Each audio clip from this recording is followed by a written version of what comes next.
Assalamualaikum warahmatullahi wabarakatuh. Nama saya Risma Aulia Rozma dari kelas 4A kelompok 8. Di sini saya akan menjelaskan terkait LKK 4 mengenai produk rekayasa genetika atau GMO atau biasa dikenal Genetically Modified Organism. Genetically Modified Organism atau GMO ini adalah merupakan organisme yang gen-gennya itu telah diubah dengan menggunakan teknik rekayasa genetika. Nah, lalu apakah GMO atau produk rekayasa genetika ini aman bagi kesehatan manusia? Ya, jadi untuk mengetahui apakah GMO ini aman bagi kesehatan manusia itu masih terjadi perdebatan antara pihak pro atau pihak setuju dengan pihak kontra atau pihak tidak setuju. Kelompok yang pro atau pihak setuju dengan GMO ini beralasan bahwa adanya potensi tak terbatas dari rekayasa genetika yang bermanfaat untuk mengurangi penggunaan pestisida, mengatasi kekurangan pangan, dan menghasilkan makanan-makanan yang bergizi serta obat-obatan. Nah, sedangkan untuk kelompok yang kontra atau pihak tidak setuju berpendapat bahwa makan makanan serta obat-obatan GMO ini belum diyakini aman untuk dikonsumsi karena masih menimbulkan beberapa dampak negatif bagi kesehatan dan juga lingkungan. Karena masih banyaknya perdebatan dan kekhawatiran yang ditimbulkan ini, diperlukanlah suatu sistem yang terstruktur dalam pengkajian pangan hasil rekayasa genetika ini. Seperti peraturan pemerintah nomor 28 tahun 2004 tentang keamanan mutu dan gizi pangan. Nah, dalam peraturan pemerintah ini terdapat pemeriksaan keamanan pangan produk rekayasa genetika yang meliputi satu, informasi genetika, yang kedua itu ada deskripsi dari organismenya tersendiri, yang ketiga ada deskripsi modifikasi, dan yang keempat ada informasi keamanan. Selanjutnya, dalam aspek apa sajakah kekhawatiran terhadap pangan produk rekayasa genetika ini?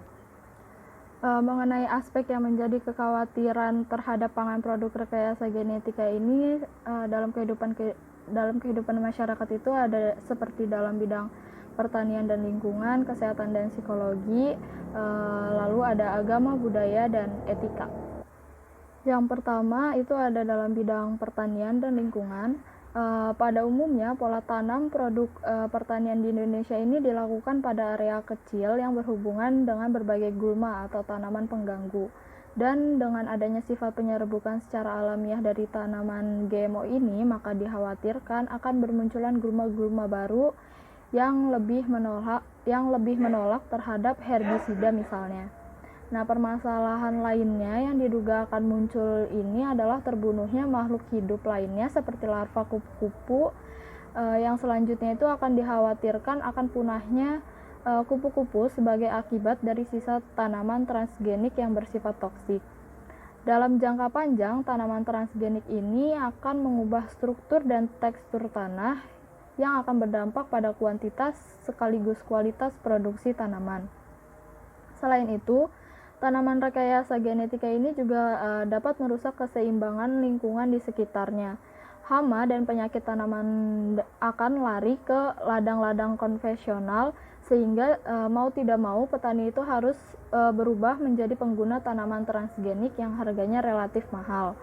Pemerhati lingkungan ini khawatir bahwa tanaman transgenik akan mempengaruhi lingkungan ketika tanaman tersebut secara luas dibudidayakan. Selanjutnya itu ada kesehatan dan psikologi. Pangan hasil rekayasa genetika ini diduga menjadi penyebab berbagai penyakit dengan asumsi bahwa gen yang dapat mengubah nilai gizi makanan dengan cara yang tak terduga, baik yang dapat mengurangi atau meningkatkan beberapa gizi dan nutrisi lain. Nah, faktor yang perlu diperhatikan dari informasi di atas itu adalah penggunaan produk makanan dari GMO yang harus berhati-hati. Selanjutnya itu ada dalam bidang agama, budaya, dan etika. Produk GMO ini khususnya pangan memiliki beberapa manfaat bagi manusia, namun masih saja menimbulkan berbagai kontroversi, termasuk kontroversi agama, budaya, etika, sosial, hukum, dan psikologi. Nah, kelompok masyarakat muslim di Indonesia ini memiliki ketentuan yang wajib terkait makanan yang dikonsumsinya itu harus halal dan baik. Sehingga menjadi sangat penting pencantuman keterangan atau label tentang kandungan suatu produk pangan dan obat-obatan hasil GMO meskipun tidak mudah untuk memantau kandungan GMO tersebut. Untuk diperlukan pada suatu jalan yang jelas untuk melakukan dan meminta kandungan GMO yang diukur. Nah, aspek yang juga sangat penting dalam pencantuman ini adalah sertifikat halal yang dikeluarkan oleh Lembaga Pengkajian dan Pengawasan Obat dan Makanan Majelis Ulama Indonesia atau LPPOM MUI, sehingga masyarakat yang beragama Islam dalam mengkonsumsi produk GMO ini tidak perlu khawatir lagi. Bagaimanakah dampak GMO ini terhadap lingkungan?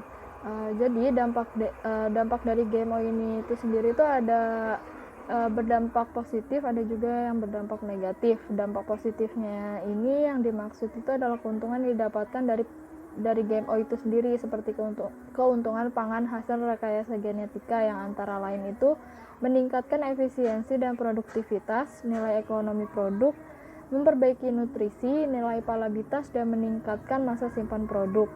Dampak positif tersebut didapatkan dari hasil bioteknologi di bidang pertanian dan pangan. Sedangkan untuk dampak negatifnya itu adanya resiko yang ditimbulkan oleh keberadaan GMO di lingkungan dan di masyarakat, seperti kemungkinan terjadinya gangguan, dapat terbentuknya senyawa toksik, alergen, atau terjadinya perubahan nilai gizi seperti aliran gen dari organisme transgenik ke wild type memiliki konsekuensi, diantaranya mempercepat terjadinya evolusi secara invasif dan persisten, serta menyebabkan kepunahan pada wild type. Jadi lalu bagaimanakah upaya yang bisa dilakukan untuk mengurangi dampak buruk GMO ini? Ya, jadi ada beberapa upaya yang bisa dilakukan untuk mengurangi dampak buruk GMO ini, seperti yang pertama, itu pemerintah melakukan upaya secara aktif dengan cara melakukan penyediaan, peruntukan, penggunaan, dan pengelolaan terhadap lingkungan hidup. Pemanfaatan kembali sumber daya alam termasuk di dalamnya adalah sumber daya genetika. Yang kedua, dengan melakukan beberapa tahapan pengujian, studi kelayakan, serta sistem pengawasan yang ketat oleh instansi yang berwenang. Di sini pihak peneliti memegang peranan penting dalam mengungkap dan membuktikan atau menyanggah berbagai kekhawatiran yang timbul. Yang ketiga, produk GMO ini harus melewati serangkaian tes terlebih dahulu.